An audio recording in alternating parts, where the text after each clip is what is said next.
जैसा कि आप स्क्रीन पे देख पा रहे होंगे, आज की क्लासेस में हम डिस्कस करने वाले हैं important dam in India, Bharat के प्रमुख डैम।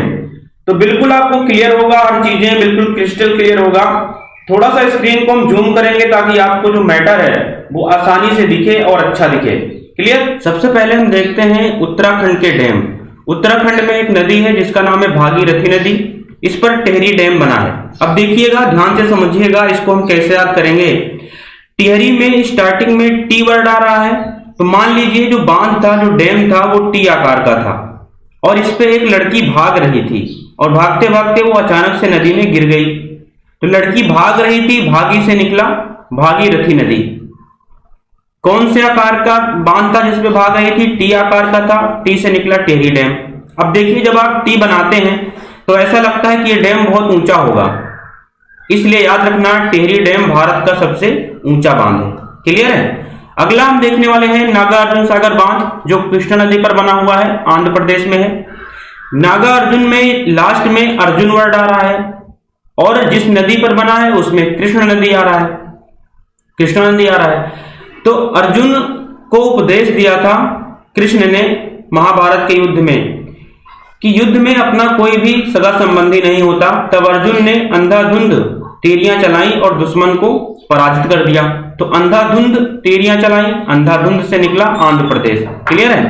कृष्ण ने उपदेश दिया था कृष्णा नदी, अर्जुन ने अंधाधुंध गोलियां चलाई थी, अर्जुन को उपदेश दिया था, अर्जुन से निकला नागार्जुन सागर बांध।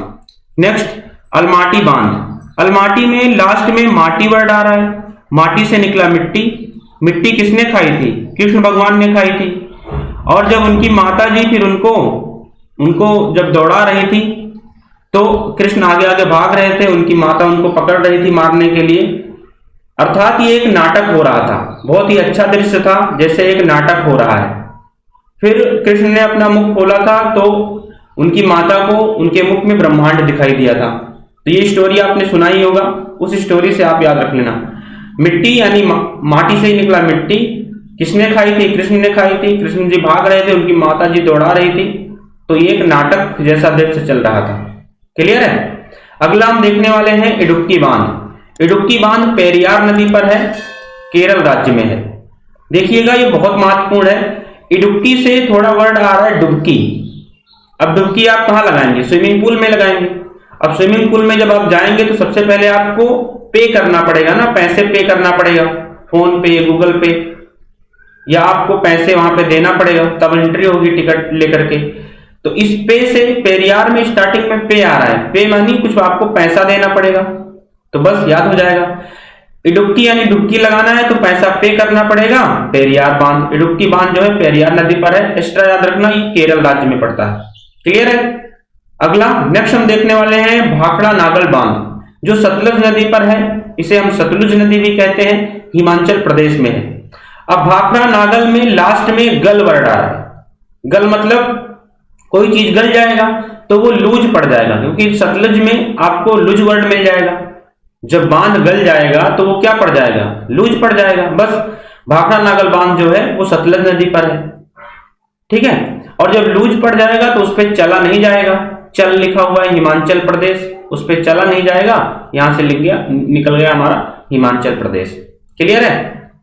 अगला हम देखने वाले हैं मेट्टूर बांध, जो कि कावेरी नदी पर है, तमिलनाडु में स्थित है। मेट्टूर में लास्ट में टूर वर्ड आ रहा है। मान लीजिए कि आप टूर पे जा रहे हैं। किसके साथ जाएंगे आप? अपने दोस्तों के साथ जाएंगे, अपने दोस्तों से मिलने जाएंगे आप। तो मिलने से निकला तमिलनाडु, क्योंकि इसमें मिलना वर्ड छुपा हुआ है। लेकिन आपको अपने दोस्त की लोकेशन नहीं पता थी, तो आपने अपने दोस्त से कहा कि आप क्या कीजिए, लोकेशन मुझे भेजिए। और जैसे ही आपने लोकेशन उसने आपके मित्र ने आपको लोकेशन भेजा, लोकेशन वेरी कर गई। लोकेशन क्या कर गई? वेरी कर गई। वेरी से निकला कावेरी नदी। क्लियर है। अगला हम देखने वाले हैं अमरावती नदी पर अमरावती बांध बना हुआ है, तमिलनाडु में। अब इसको देखिए, याद करने की कोई भी ट्रिक नहीं है, आपका सिंपल सा है कि अमरावती बांध जो है वो अमरावती नदी पर बना हुआ है। बस आपको स्टेट याद रखना है, तमिलनाडु स्टेट में ये बांध पड़ता है और ये नदी भी वहीं पे पड़ती है। ऐसे ही कोयना बांध कोयना नदी पर है, जो कि महाराष्ट्र में स्थित है। क्लियर है। अगला मैथान बांध। ये बड़ाकर नदी पर है, झारखंड में। बड़ाकर नदी को आपको कहीं कहीं पर बराकर नदी मिलता है। तो मैथान बांध में मै से निकला मैराथन। अब आप जानते हैं कि मैराथन जो दौड़ होती है वो कम से कम 5 किलोमीटर, 6 किलोमीटर, 10 किलोमीटर की होती है, यानी बहुत बड़ी बड़ी दौड़ होती है।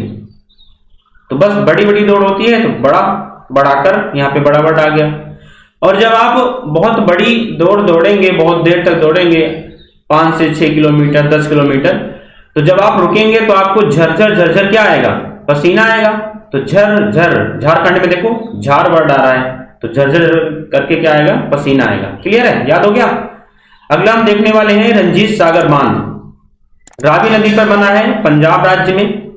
रंजीत सागर बांध को हम थीन बांध भी कहते हैं। ये आपके लिए काफी ज्यादा इंपॉर्टेंट है, बिल्कुल याद रखना। अब रंजीत में स्टार्टिंग में रा है, और ये जिस नदी पर बना है उसमें भी स्टार्टिंग में क्या है? रा है। तो यहां से याद कर लीजिएगा, ऐसा कोई डैम नहीं आपको मिलेगा जो जिस नाम से नदी है उसी नाम से वो डैम है। पंजाब राज्य में है, यहाँ पे याद रखना। रंजीत सागर बांध को हम थीन बांध भी कहते हैं। क्लियर? अगला देखते हैं हीराकुंड बांध, जो कि महानदी पर बना हुआ है, उड़ीसा राज्य में। अब देखिएगा यहां पे हीराकुंड बांध में स्टार्टिंग में हीरा आ रहा है। अब ऐसा बांध जिसपे हीरा लगा हो तो वो छोटी मोटी नदी पर थोड़ी ना होगा, किसी महान नदी पर होगा। तो महान से निकला महानदी। हीराकुंड बांध महानदी में है, महानदी पर बना हुआ है, उड़ीसा स्टेट में। याद रखना भारत का सबसे बड़ा बांध है, क्योंकि ऊंचा हो नहीं सकता। ऊंचा तो आपका टेहरी डैम है जो टी आकार का बना था। क्लियर है? तो ये था आज का सेक्शन, और ये रहा question of the day. Question of the day यानी इस प्रश्न का राइट आंसर आपको कमेंट बॉक्स में करना होता है। भारत का सबसे लंबा बांध कौन सा है? भाखड़ानागर, हीराकुंड, नागार्जुन सागर बांध या कोसी? क्या होगा इस प्रश्न का राइट आंसर? दूसरा, मैटूर बांध कहां स्थित है? केरल, कर्नाटक, तमिलनाडु, उड़ीसा। अलमाटी बांध किस नदी पर स्थित है? गोदावरी, कृष्णा, कावेरी, नर्मदा। तीनों प्रश्न का राइट आंसर आपको कमेंट बॉक्स में करके बताना है, क्योंकि आपके कमेंट का हमें बेसब्री से इंतजार होता है। Thank you for watching. और अगर सेक्शन अच्छा लगा तो वीडियो को लाइक करना बिल्कुल मत भूलना, शेयर करना अपने दोस्तों के साथ, कमेंट करके आंसर बताना, और जाते जाते एक प्यारा सा जय हिंद का मैसेज जरूर लिखना।